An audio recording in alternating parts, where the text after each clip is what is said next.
Good morning students. देखिए हमारा lesson 5th जो था वो कंप्लीट हो चुका था।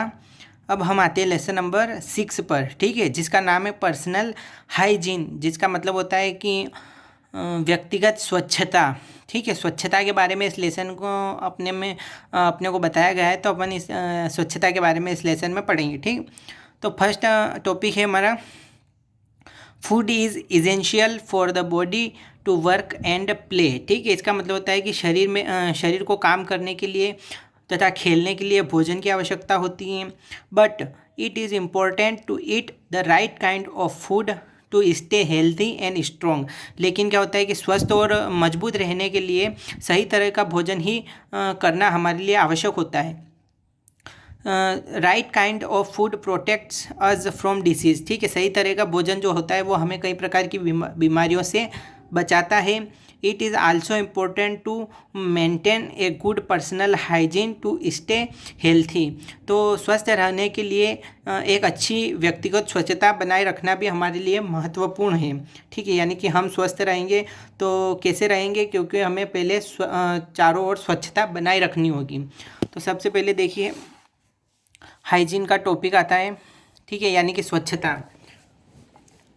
तो hygiene refers to the care one must take to keep oneself clean and healthy. ठीक है, यानी ये कह रहा है कि स्वच्छता का तात्पर्य जो है स्वच्छता का तात्पर्य क्या है कि स्वयं को स्वच्छ रखना तथा स्वच्छ रखने के लिए आवश्यक कई प्रकार की देखभाल से है। ठीक, personal hygiene is essential to protect oneself from disease.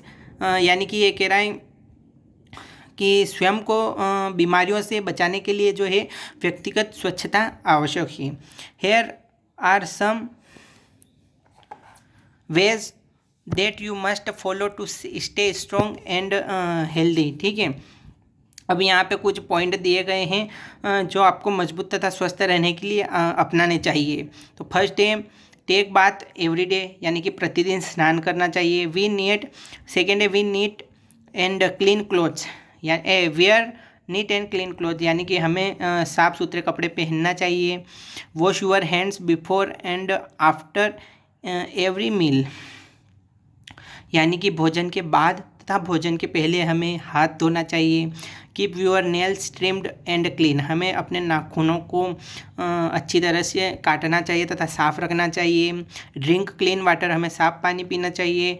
फिर आता है keep your house and it's surroundings clean, हमें जो है अपने घर को साफ़ रखना चाहिए तथा घर के चारों ओर भी साफ़ सफाई रखनी चाहिए। देखिए डायग्राम दिए गए हैं। उसके बाद हम आते हैं care of hands and feet, यानी कि जो है हमें अपने हाथों की कैसे देखभाल करनी है, कैसे क्या करना है, वो बताया गया है। तो इसमें फर्स्ट आता है we should wash our hands before and after every meal and after using the toilet, यानी कि ये कह रहा है कि हमें भोजन से पहले तथा भोजन के बाद तथा शौचालय का उपयोग करने के बाद हमें जो है हाथ अच्छी तरह से धोने चाहिए। It is very important to trim our nails regularly to prevent डायट फ्रॉम एक्यूमुलेटिंग इन देम, यानी कि हमें अपने नाखूनों को जो है नियमित रूप से काटना चाहिए तथा उनमें गंदगी को जमा होने से रोकना चाहिए। ठीक है, तो ये काम गंदगी को जमा होने से कब रोक सकते हैं, जब हम उन्हें काटेंगे। ठीक, तो we should wash our feet after removing shoes and socks and after returning from playground, यानी कि ये कह रहा है कि हमें जो है जूते और मोजे निकालने के बाद खेल के मैदान में से लौटने के बाद जो है अपने पैरों को धोना चाहिए। ठीक है, हम आ जाते हैं खेल के मैदान में से, हम खेल के आ जाते हैं तब शूज़ और शॉक्स खोल देते हैं, तो हमें उन्हें अच्छी तरह से धोना चाहिए। नेक्स्ट टॉपिक आता है केयर ऑफ सेंस ऑर्गन। मैंने सेंस ऑर्गन का कई बार बताया है, जैसे कि वो इंद्रियां जो कुछ भी महसूस होता है तो हमें तुरंत पता चल जाता है, वो सेंस ऑर्गन होते हैं। तो इसमें कहा है sense organs are very delicate part of our body, यानी सेंस ऑर्गन जो होते हैं वो हमारे शरीर के बहुत नाजुक हिस्से होते हैं। It is very important to take special care of them, और हमें जो है इनका खास ख्याल रखना बहुत ज़रूरी होता है। तो फर्स्ट सेंस ऑर्गन आता है, देखिए eyes. Eyes should be washed with cold water and list twice a day, यानी कि हमें क्या करना चाहिए, अपनी आँखों को दिन में कम से कम 2 बार जो है ठंडे पानी से धोना चाहिए। We should not study in dim light, हमें जो है मंद प्रकाश में या कम प्रकाश में पढ़ना नहीं चाहिए। Is not good for our eyes, ये हमारे आँखों के लिए अच्छा नहीं है। The food rich in vitamin A is good for eyes, जो विटामिन ए होता है वो हमारी आँखों के लिए पर्याप्त भोजन होता है। Therefore we should eat food rich in vitamin A like carrots, green leafy vegetable etc, यानी कि इसलिए जो है देखिए, इसलिए क्या करना चाहिए, हमें विटामिन ए से भरपूर भोजन खाना चाहिए, जैसे गाजर, हरी पत्तेदार सब्जियां आदि। इसके बाद आते हैं हम ईयर्स पर, यानी कि कान पर। We should clean our ears with a soft towel, जो हमें जो है एक नरम तौलिए से अपने कानों को साफ करना चाहिए। उसके बाद है never clean ears with sharp object like matchsticks and pen as it can damage the ear drum and lead to deafness, यानी कि ये कह रहा है अपने को कि हमें जो है माचिस और कलम जैसी तीखी वस्तुओं से कानों को कभी भी साफ नहीं करना चाहिए, क्योंकि इससे क्या होता है कि हमारे कान के जो ड्रम होते हैं उनको नुकसान पहुंच सकता है, या कान के पर्दे जो होते हैं उनको नुकसान पहुंच सकता है, जिससे हम बहरे हो सकते हैं। We should avoid listening to very loud music, और हमें जो है बहुत तेज संगीत नहीं सुनना चाहिए, या उसे सुनने से हमें बचना चाहिए। ठीक है, अब आते हैं हम नोज पर। अब आता है nose. We must clean the nose with a soft towel और ब्लो आउट इट जेंटली। ठीक है, जो हमें जो है एक नरम तौलिए के साथ नाक को साफ करना चाहिए। Do not insert object like a pen और a pencil in the nose, और इसे देखिए हमें क्या करना चाहिए, नरम तौलिए के साथ जो है नाक को साफ करना चाहिए तथा धीरे धीरे इसे बाहर निकालना चाहिए, तथा नाक में पेन या पेंसिल जैसी वस्तुएं हमें उन नाक में नहीं डालनी चाहिए। ठीक, अब देखिए हम पीछे आते हैं। पीछे है टंग। टंग का मतलब तो आप सबको मालूम ही है, जीभ या जीबान।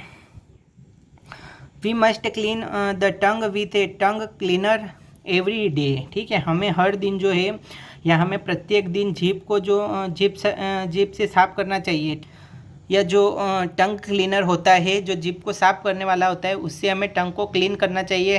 ठीक, the tongue cleaner removes the bacteria which grow in the mouth. जो टंग क्लीनर होता है या जीभ क्लीनर जो जीभ को जो साफ करने वाला होता है, वो क्या करता है, मुंह में जो जीभ पर जो पनपने वाले जो कीड़े होते हैं या बैक्टीरिया होते हैं उन्हें दूर कर देता है। We must also rinse the mouth after every meals to remove food left on the tongue. जीभ पर बचे हुए भोजन को हटाने के लिए भी हमें भोजन के बाद जो है मुंह को इसको एक कुल्ला करके साफ करना चाहिए। ठीक है, अब आते हैं स्किन पर। The sweating cause itching and prickly heat rashes.